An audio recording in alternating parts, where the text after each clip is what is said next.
Bismillahirrahmanirrahim. Assalamualaikum warahmatullahi wabarakatuh. Pada video kali ini Bapak akan menjelaskan mengenai poin-poin penting atau catatan penting dalam pengerjaan resep pertemuan keempat. Ada 3 resep ya kemarin. 1, 2, 3. Oke. Baik, langsung saja kita bahas. Untuk resep yang pertama adalah sediaan posio ya. Sediaan posio.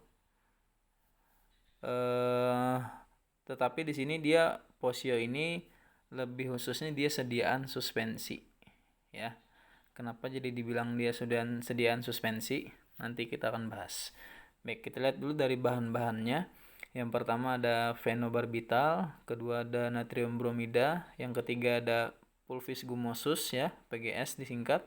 Yang keempat ada aquamenta pip, dan ada sirup simplex, dan ada aqua at 75 ya. Ada at, berarti total keseluruhan bobotnya adalah 75 dari sediaan ini, karena ada at ya.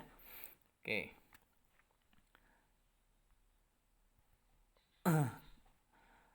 Untuk sebelum kita masuk ke catatan penting atau poin-poin pentingnya, kita lihat dulu dari umur pasien ya. Pasien kan namanya Ihsan, 12 tahun 3 bulan. Maka karena di sini nanti kita akan ada menghitung dosis maksimal, jadi kita ubah dulu umur ini menjadi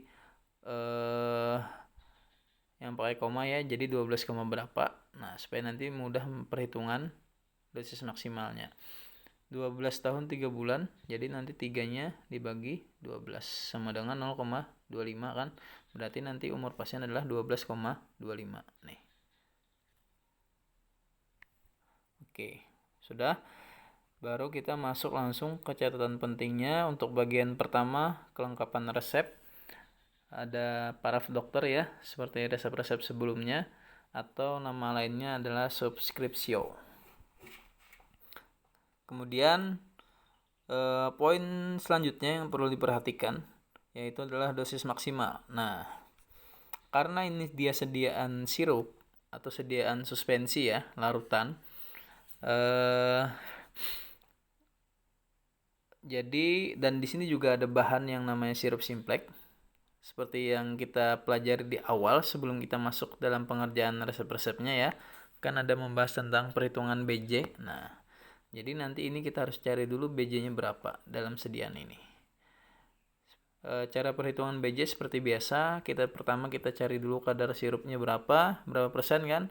Kalau sudah, nanti baru kita pastikan atau kita tentukan BJ-nya berapa. Di sini didapat kadar sirupnya 20%. Berarti BJ-nya adalah 1,3 gram per mili. Karena 20% itu lebih dari 16,67. Ya. Oke. Sudah dapat BJ, baru kita cari volume larutan. Volume larutan adalah total bobotnya kan 75 dibagi BJ 1,3 ya. Dapat volume larutannya adalah 57,69 ml. Baru kemudian kita cari jumlah sendok. Jumlah sendok rumusnya adalah volume larutan dibagi kadar sirup ya, kadar sendok. Kan di sini yang dipakai adalah CTH, sendok teh. Sendok teh kan volumenya 5 mili. Jadi volume atau bobot dari total larutan dibagi volume sendok ya, dapatkan hasil 11,538 CTH. Nah, itu sudah didapat. Nanti untuk jumlah sendok akan digunakan dalam perhitungan dosis maksimal untuk mencari kandungan per sendoknya. Oke. Kalau sudah dapat jumlah sendok, baru kita hitung DM-nya ya. Dalam sediaan ini ada 2 bahan yang harus dicari DM-nya, yaitu fenobarbital dan natrium bromida. Pertama kita hitung dulu DM fenobarbital. Dosis maksimal fenobarbital pada farmakope, dicari nanti halamannya ya, adalah 1 kalinya 0,3 dan 1 harinya 0,6. Satuannya gram ya. Kalau dia tidak tertulis satuannya maka dinyatakan satuannya gram. Kalau bukan satuan gram harus dituliskan supaya itu lebih jelas, tidak ambigu nanti pengertiannya. Oke. Kemudian kita cari DM 1 kali dan 1 harinya. Kenapa jadi dicari? Karena umur pasien kan belum dianggap dewasa nih, belum di atas 20 tahun ataupun 20 tahun. Jadi kita perlu mencari DM 1 kali dan 1 hari. Ya. Nah, rumusnya rumus apa? Karena umur pasien di atas 8 tahun, berarti rumus yang dipakai adalah rumus Dilling. Yang mana rumus Dilling itu adalah N atau umur dibagi 20 dikalikan dosis maksimal. Nah, umur pasien kan tadi sudah kita cari ya, 12,25 tahun dibagi 20 dikalikan DM. Kalau DM 1 kali dikalikan DM 1 kali, kalau DM 1 hari dikalikan DM 1 hari. Hasilnya sudah kita dapat di sini. Untuk DM 1 kalinya 0,184, untuk DM 1 harinya 0,368. Sudah dapat? Kalau sudah dapat, baru kita cari kandungan per sendoknya. Sebelum kita menghitung persen 1 kali dan 1 harinya, ya, jadi kita perlu mencari dulu kandungan per sendoknya berapa. Caranya seperti apa? Caranya adalah caranya adalah untuk kandungan per sendok teh ya, berarti kandungan per sendok teh, caranya adalah untuk kan ini yang dihitung fenobarbital. Berarti kita lihat dulu penimbangan fenobarbital kan 0,3 ya. Nah, 0,3 dibagikan jumlah sendok yang kita hitung tadi nih. Nah, berarti 0,3 dibagi 11,583. Ya, hasilnya adalah 0,026. Sudah dapat hasil kandungan per sendoknya, sudah dapat, baru kita bisa menghitung persen 1 kali dan persen 1 harinya. Nah, sebelum kita menghitung persen 1 kali dan 1 hari, ya, di sini ada yang beda dari biasanya. Kenapa Pak beda? Karena lihat di sini. Signatura dia diminum 2 kali sehari. Satu kali minum itu dia minumnya 2 sendok. Lihat. Ya kan? Signa bis DDE CTH 2 ya kan? Nah, berarti nanti pasien itu dalam 1 kali minum dia minum 2 sendok. Berarti dalam sehari dia minumnya 4 sendok, ya kan? Karena sekali minum dia kan minumnya 2 kali sehari nih. 2 kali sehari, ya kan? Minumnya. Nah, 2 kan? Sekali minum dia 2 sendok. Nah, berarti kan totalnya 1 hari ada 4 sendok. Nah, itu perlu diperhatikan dalam perhitungannya. Nah, lihat di sini untuk persen 1 kalinya kita lihat kandungan per sendok nanti dikalikan berapa sendok diminum. 1 kali kan 2 sendok tuh. Berarti nanti dikalikan 2 untuk persen 1 kalinya. 0,26 ini dikali 2 karena dia pasien minumnya 2 sendok 1 kali minum. Dikalikan 2 dibagi DM 1 kali dikalikan 100%, didapatlah hasil 28,26%. Kemudian untuk DM 1 harinya 0,26 yang ini ya dikalikan 4. 4 itu pun dapat dari mana? Karena pasien kan minumnya sekali 2. Kemudian kan 2 kali sehari minumnya. Kemudian minum lagi 2 sendok kan? 2 sendok. Nah, jadi kan totalnya ada 4. Ya kan dalam sehari dia minum 4 sendok. Berarti dikalikan 4. Atau di sini 2 kali 2 ini kan 4. Nah, dikalikan 4 dibagi DM 1 hari dikalikan 100%, hasilnya juga sama, didapat 28,26%. Untuk DM natrium bromida sama seperti fenobarbital ya, cara perhitungannya tinggal menyesuaikan ya. Tapi dilihat dulu DM NaBr berapa ya. DM NaBr DM 1 kalinya 2 gram, DM 1 harinya 6 gram. Baru dihitung caranya sama seperti fenobarbital ya. Untuk DM 1 kali didapat hasil 1,225, DM 1 harinya 3,675. Untuk kandungan per sendok tehnya adalah 0,087 gram ya.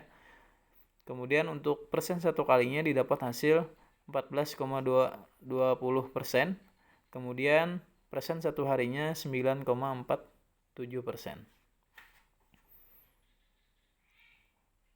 Maka dapat disimpulkan dosisnya aman ya, tidak overdosis. Nah, baru kita masuk ke penimbangan. Nah, penimbangannya juga beda dari resep larutan yang lain karena dia sediaan suspensi. Nah, seperti yang Bapak jelaskan di awal tadi, kan dia sediaan suspensi. Nah, ini kalau ada sediaan suspensi biasanya ada bahan ini, PGS atau pulvis gumosus. Nah, ini nanti perhitungannya di penimbangan ada perhitungannya, jadi tidak sembarangan seperti itu, ada ketentuannya. Nah, nanti untuk di penimbangan untuk obat bahan-bahan yang lain kayak fenobarbital, NABR, aquamantapib, sirup simplex dan aqua samakan aja dengan yang di sini ya. Tapi untuk PGS kan di sini tertulisnya QS atau kuantum statis atau secukupnya. Nah, tapi ada perhitungannya. Nah, PGS perhitungannya adalah kita lihat dulu pada tabel ini ya. Nah, lihat tabel ini. Untuk obat keras ya, PGS yang ditambahkan adalah 2% dari total larutan. Total larutan di sini kan 75 ya, 75 gram atau total bobotnya ya kan.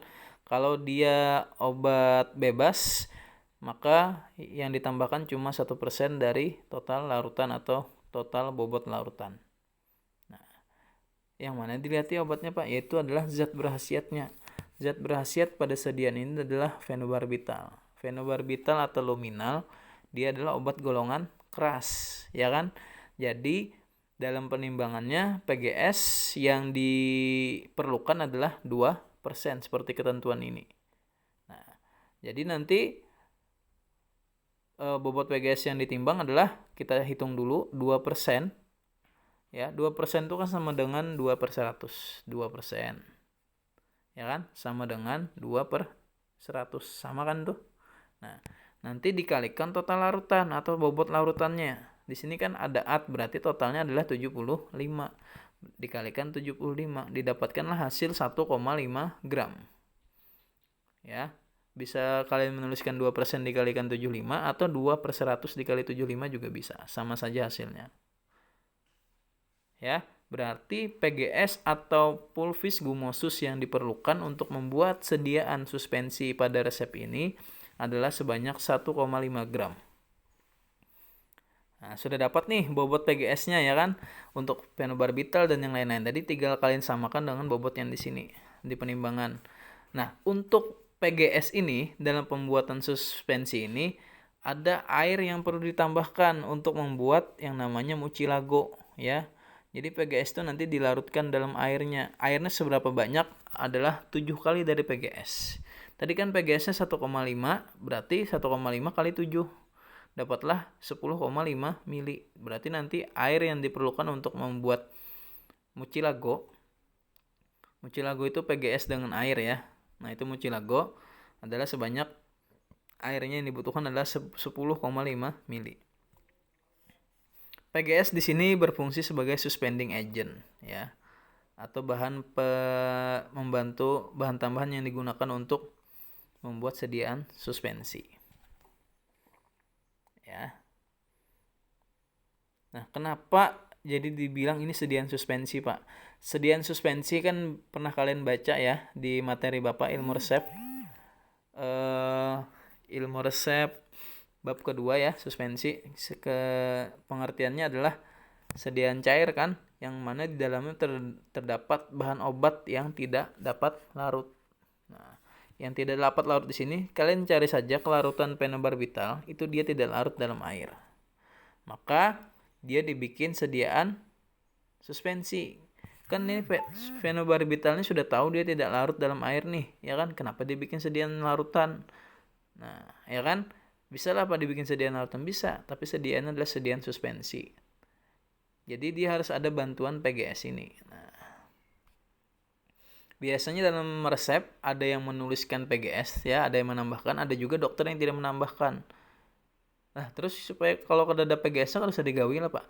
Nanti kalau misalkan PGS ini tidak ada, maka bisa ditambahkan nanti di kelengkapan resep usul penambahan PGS. Karena bahan aktifnya tidak larut dalam air, sedangkan disuruh sediaan larutan. Makanya sediaannya dibikin sediaan suspensi. Kalau di resep tidak tertulis PGS, maka diusulkan penambahan PGS.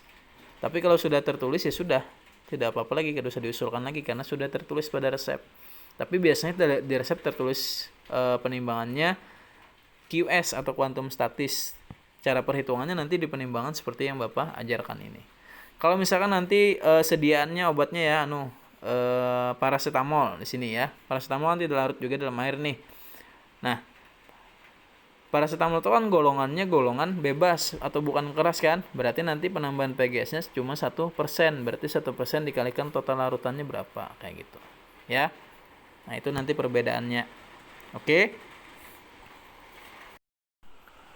Ya, kita lanjutkan ke cara kerjanya.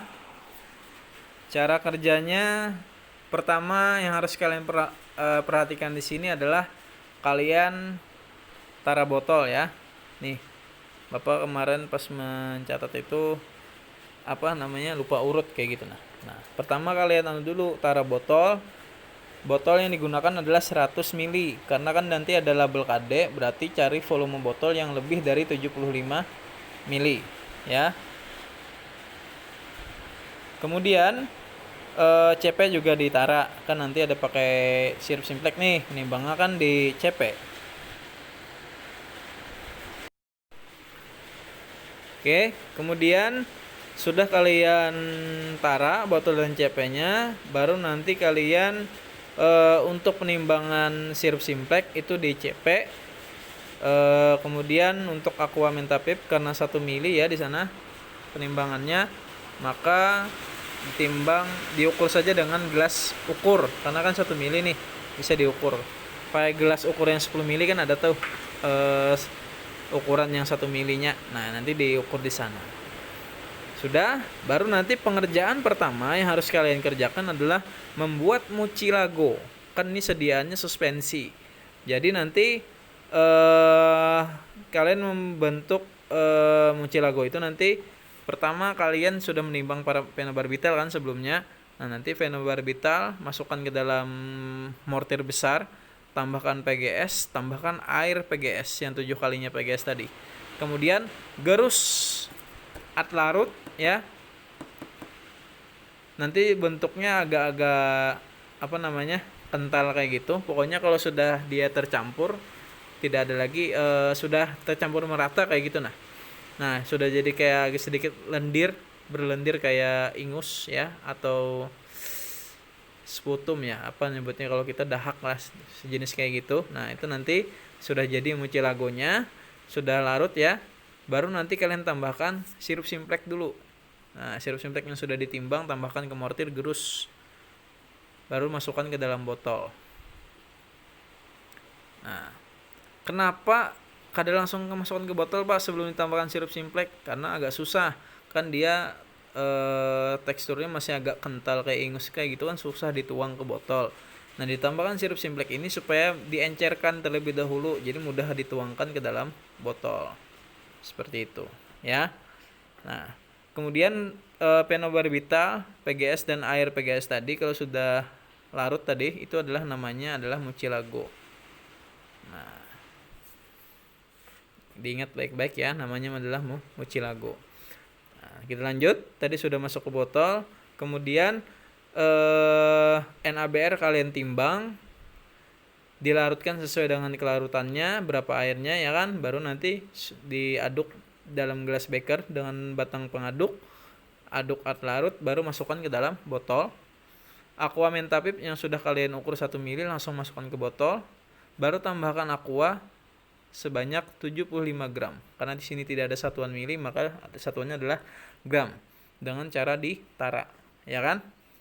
Tara, kalau sudah 75 gram bobotnya, baru nanti kalian kemas sediaan, etiketnya etiket putih, jangan lupa label KD dan label NI karena dia ada obat keras. Dan sediaannya perlu dikocok terlebih dahulu seperti itu. Ya. Untuk pemakaiannya jangan lupa 2 kali sehari 2 sendok teh. 2 kali sehari 2 sendok teh. Ya. Itu resep yang pertama. Kita lanjutkan ke resep yang selanjutnya. Resep kedua adalah sediaan bedak biang keringat ya, atau bedak. Kalau yang umumnya itu dia sediaannya pulvis, berarti serbuk tak terbagi, ya kan, bedak dalam satu wadah tidak dibagi-bagi dalam bungkus-bungkusan, berarti kan pulvis. Nah, sediaannya pulvis di sini. Untuk resepnya adalah loko bedak purol sine adeps lanai. Nah, di nanti resep standar ya.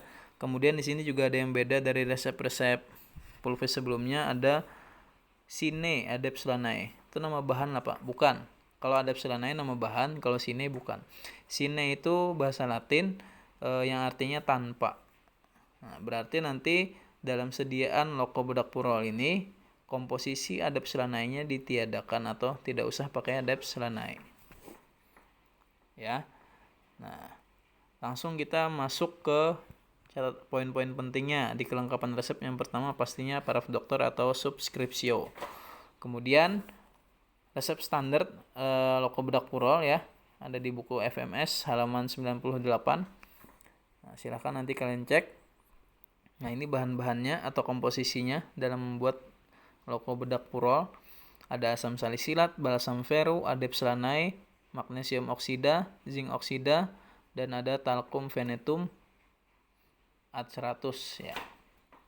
At100 berarti ini untuk membuat loko bedak purol sebanyak 100 gram.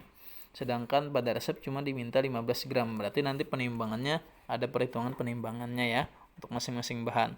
Kemudian juga yang perlu diperhatikan, tadi kan di resep ada tulisan sine adeps lanai atau tanpa adeps, berarti nanti pada pengerjaan ini adeps lanai tidak usah ditimbang dan tidak usah dicampurkan.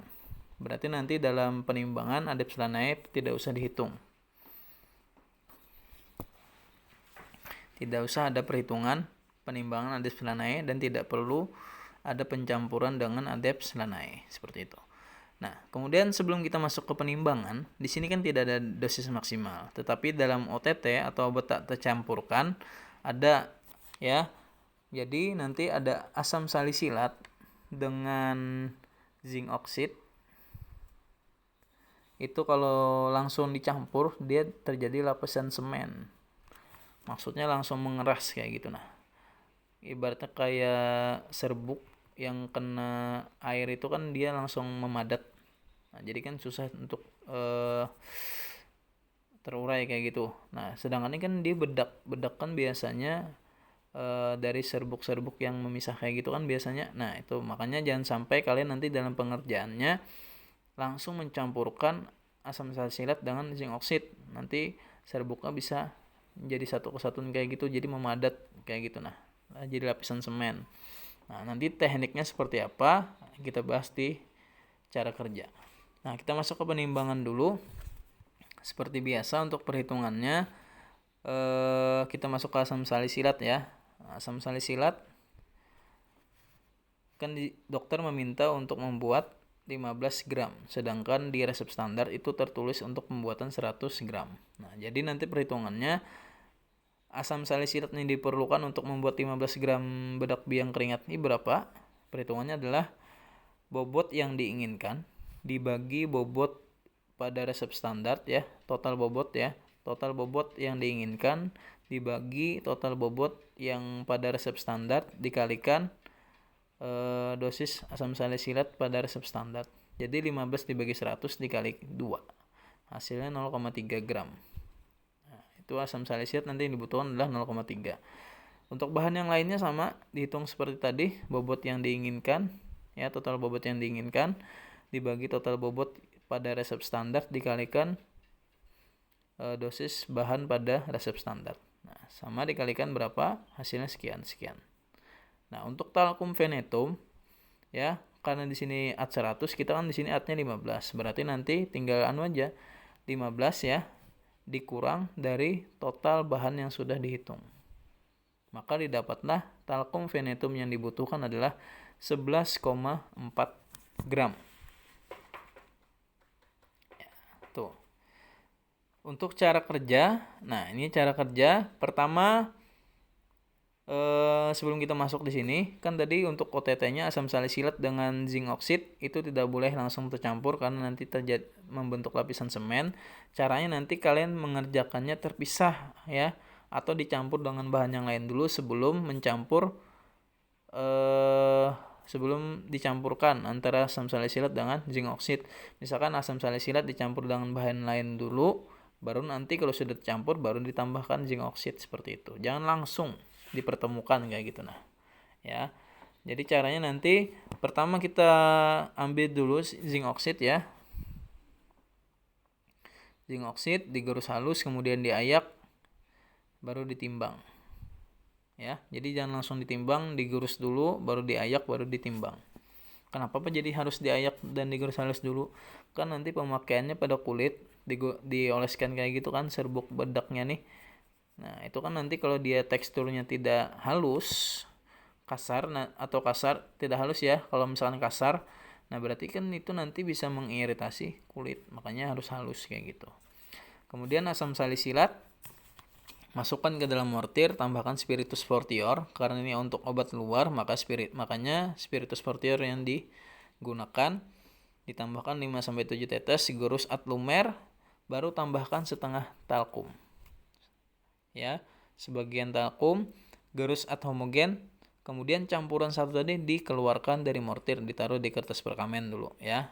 Nah andak sini dulu. Nah pisah, sudah kan?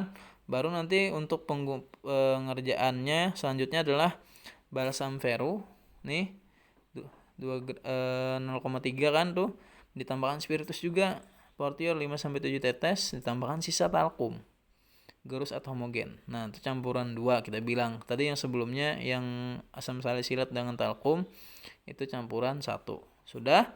Nah kemudian nanti campuran 1 jangan campuran 2 langsung kita gabungkan. Berarti ini kan tadi di mortir nih, ini kan dikeluarkan tadi campuran 1. Nah campuran 1 nanti masukkan ke campuran 2 yang dalam mortir, gerus atau homogen. Baru tambahkan magnesium oksida, gerus atau homogen, tambahkan zinc oxide ya, atau zinc oksida, gerus atau homogen. Sudah dapat nih, sudah tercampur semua. Baru nanti hasil campuran itu kalian jangan langsung dimasukkan ke dalam pot ya, kalian ayak lagi itu di pengayak. Nah nanti kan yang didapat adalah serbuk-serbuk yang halus. Nah sudah kalian ayak, kemudian kalian timbang seluruh bobot serbuk yang sudah terayak tadi, berapa bobotnya, tulis ya.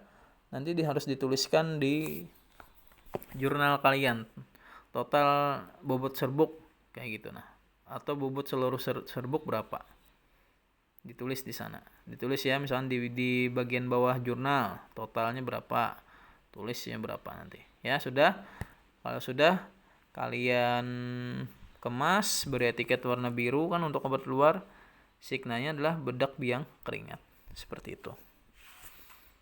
Sudah selesai. Nanti ya tadi kan kalian sudah dapat tuh timbangan bobot serbuknya. Nanti ketahuan yang kerjanya sembarangan dan tidak sembarangan. Kenapa? Karena kan dokter mintanya di sini 15 gram. Kalau kalian kurang dari 15 itu mungkin masih bisa dimaklumi. Tetapi kalau kurangnya jauh, misalkan 14,9 kan kurangnya cuma 0,1 atau 14,8 cuma sedikit kan 200 mg. Tapi kalau misalkan kalian dapat hasilnya 14 atau anggaplah 12 lah atau 13 kan jauh tuh gramnya, banyak kan kurangnya, berarti banyak bahan yang terbuang. Nah kelihatan dari situ bagaimana cara pengerjaan kalian, sembarangan atau berhati-hati, seperti itu ya, tolong diperhatikan. Lanjut resep yang ketiga atau yang terakhir. Lanjut kita resep yang ketiga. Ini sediaannya pulveres ya, serbuk terbagi. Seperti sudah sering lah kalian mengerjakan resep-resep seperti ini kan kemarin di kelas 10. Tetapi ini bedanya nanti pertama ada penangasan nanti ya. Nantilah kita bahas seperti itu. Penangasan ya nanti. Intinya di sini sediaan pulveres ya. Nah di sini ada bahannya antipirin, ada tinktur OPI. Nah yang kata Bapak tadi ada penangasan karena di sini kan ada tinktur ya. Nah, tinktur kan bentuknya cair kayak gitu. Sedangkan kita harus membuat sediaan pulveres yang kering. Nah, makanya ada proses penguapan di atas penangas air. Di sini ada beberapa poin penting yang harus diperhatikan. Walaupun kalian sudah sering mengerjakan sediaan pulverized, tapi ada beberapa step yang perlu dan penting diperhatikan. Ya. Oke. Kita langsung masuk ke poin-poin penting pertama dulu ya, mengenai kelengkapan resep. Seperti biasa, paraf dokter atau subskripsionya tidak ada ya kan, minta ke pengawas. Kemudian alamat pasien. Kenapa jadi alamat pasien? Karena nih tinctur OPI kan dia obat golongan narkotika. Makanya dia nanti harus dimintakan alamat pasien dan jangan lupa diberi garis merah. Sudah? Baru kita langsung masuk ke DM. DM hitungannya seperti biasa ya. DM umurnya 18 tahun, berarti nanti dia pakai rumus dealing dan harus mencari DM 1 kali dan 1 hari. Beda kalau umurnya di atas 20 atau 20 tahun, tidak usah lagi nih mencari yang di sini. Ya kan, langsung aja ke persen. Tapi karena umur 18 tahun, di bawah 20 tahun harus dicarikan DM 1 kali dan 1 harinya. Nah, rumus dealingnya seperti biasa, dapatkan langsung ke hasil ya. Dapatkan hasil DM 1 kali ini 0,9 gram dan 1 harinya 2,7 gram. Kemudian untuk persen 1 kali dan persen 1 harinya, antipirin adalah 22,22%. Kemudian DM 1 harinya 22,22% juga. Sudah ya, tadi dapat hasilnya. Kemudian antipirin tadi kan DM-nya 1 gram dan 3 gram ya. 1 gram dan 3 gram ya, 1 kali 1 gram untuk DM 1 kali, 3 gram untuk DM 1 harinya ya. Cari DM-nya. Kemudian untuk DM tinctur OPI atau OPI tinctur, DM 1 kalinya adalah 1,5 gram, DM 1 harinya 5 gram. Nah, menghitung DM seperti biasa ya. Dapatkan hasil DM 1 kali 1,35 gram, DM 1 harinya 4,5 gram, persen 1 harinya 11,11%, persen 1 harinya 10%. Nah, tidak ada yang overdosis, berarti aman. Untuk penimbangan langsung dikalikan 10 ya, karena ada DTD makanya dikalikan numernya 10. Nah, untuk antipirin dan OPI tinctur aman ya. Nah, tapi di sini ada yang beda untuk Elaiosaccharina feniculi. Nah, Elaiosaccharina feniculi ini adalah komposisinya adalah SL dengan oleum feniculi. Ya, oleum feniculi. Dengan perbandingan 2:1 ya. 2:1. Nanti SL-nya 2 gram, berarti kalau 2 gram SL 1 tetes oleum feniculi. Nah, di sini kan dia 0,3 ya. Nah, kita lihat di sini. Oleum feniculi kan dikalikan dulu dengan numeronya, dapat hasil 3. Nah, 3 gram ya. Berarti kalau 3 gram berapa tetes oleum feniculinya? Kalau tadi 2 gram itu sama dengan 2 gram SL itu kan 1 tetes oleum feniculi, berarti kalau 3 berapa? 1,5 kan? Nah, bisakah kita meneteskan setengah? Ya kan? Nah, nanti cara pengerjaannya seperti ini dulu nanti di cara kerjanya ya. Untuk cara pengerjaannya nanti 2 gram SL dulu ya nanti. Ini kita langsung bahas ke pengerjaan oleum feniculi dulu ya, untuk membuat Elaiosaccharina feniculi dulu. Nah, jadi nanti total SL yang kalian timbang adalah 4 gram, tapi 2 gram dulu kalian timbang. Kenapa Pak? Nanti kita bahas. Pertama, kita timbang dulu 2 gram SL ya. Nah, teteskan 1 oleum feniculi. Ya, sudah. Baru kalian masukkan itu sudah dimasukkan dalam mortir ya. 2 gram SL, tambahkan 1 tetes oleum feniculi, gerus ad homogen. Sudah? Sudah nih. Kemudian nanti hasilnya itu kalian ambil dulu, ditimbang pada timbangan sebanyak 1 gram. Ya kan? Ditimbang, sudah nih ditimbang 1 gram. Nah, sudah disisihkan di kertas perkamennya. Nah, sisanya itu nanti kalian bungkus di kertas perkamen. Sudah. Ya kan? Nah, ini kan anggapannya dia terdiri dari 1 gram SL dan setengah tetes dari oleum feniculi. Ya enggak? Ya kan? Nah, masih ada 2 gram lagi kan dan 1 tetes oleum feniculi. Nah, itu nanti cara pembuatannya jangan langsung dicampur. Ada yang beda karena nanti kita ada proses penangasan ya atau penguapan di atas penangas air. Nah, dan itu membutuhkan atau memerlukan SL untuk membantu mengeringkan. Makanya nanti untuk penetesan oleum fenikulinya nanti saja dulu. Nah, ini itu kan 2 gram, ya kan? Itu nanti digunakan untuk pengeringan opiate tincture pada saat penangasan. Dan 1 tetes oleum fenikulinya nanti diteteskan di akhir sebelum kalian membagi serbuk di atas kertas perkamen. Ya. Nah, cara kerja lebih jelasnya di bawah, perhatikan. Pertama, timbang 2 gram 2 gram SL ya. Kemudian itu sudah di dalam mortir, masukkan dalam mortir, tambahkan 1 tetes oleum feniculi gerus atau homogen di mortir kecil saja. Nah, hasil campuran nanti diambil 1 gram, kemudian sisanya dibungkus seperti yang Bapak jelaskan tadi. Ya kan? Sudah? Nah, itu kan nanti sisanya sudah disisihkan, 1 gram yang sudah ditimbang tadi disisihkan juga. Kalau sisanya dibungkus ya. Kalau yang 1 gram yang ditimbang tadi disisihkan, jangan dibungkus karena nanti dicampurkan pada campuran lagi. Kemudian ya sebelum kalian membuat itu tadi, nanti seharusnya di awal kalian panaskan mortir dulu. Mortir besar ya, dan tara CP. Kan nanti CP kepakai untuk menangas. Dan meletakkan tincture OPI, ya kan? Nanti tincture OPI kan ditimbangnya di atas CP. Nah, sudah kalian panaskan mortir dan menara CP, baru kalian kerjakan yang ini. Nih, Elaeosaccharida feniculi tadi. Sudah. Nah, baru nanti timbang opiate tincture di atas CP sebanyak 1,5 gram, lalu langsung dipanaskan di atas penangas air ya. Nah, nanti kalian siapkan dulu nih 2 gram SL sebelum kalian menangaskan ya. Otomatis sebelum kalian menangaskan nanti kalian siapkan dulu 2 gram SL ya. Nah, sudah opiate tincture sudah ditimbang, SL sudah ditimbang, langsung kalian tangaskan ya di penangas air seperti biasa, bawa penjepit, batang pengaduk. Jangan lupa pakai alas serbet ya, nanti karena nanti panas kan tuh cawan penguapnya. Sudah kalian uapkan di atas penangas air sepertiganya, baru tambahkan SL 2 gram tadi sedikit-sedikit sambil diaduk pakai batang pengaduk ya sampai kering. Sudah kering serbuknya dan berwarna kecoklat-coklatan, baru nanti hasil penguapan tincture OPI tadi yang sudah kering ini ya kan dimasukkan ke dalam mortir yang sudah dihangatkan. Baru tambahkan langsung antipirin gerus atau homogen.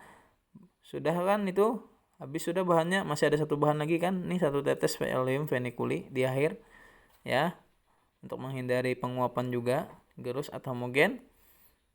Sudah tercampur, baru nanti kalian bagi menjadi 2 bagian, masing-masing bagian 5 bungkus, kan totalnya 10. Berarti masing-masing bagian adalah 5 bungkus.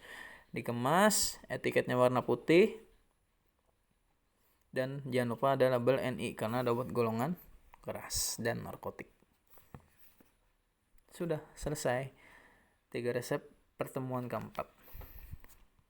Ya baik, sekian penjelasan dari Bapak. Semoga penjelasan resep pertemuan 4 ini bisa kalian pahami dan kalian mengerti, dan semoga ilmunya bisa bermanfaat buat kita semua, baik untuk Bapak sendiri maupun untuk kalian. Bapak akhiri, salah hilap Bapak mohon maaf. Wabillahi taufiq wal hidayah, waridho wal inayah. Assalamualaikum warahmatullahi wabarakatuh. Semangat belajar, tetap semangat.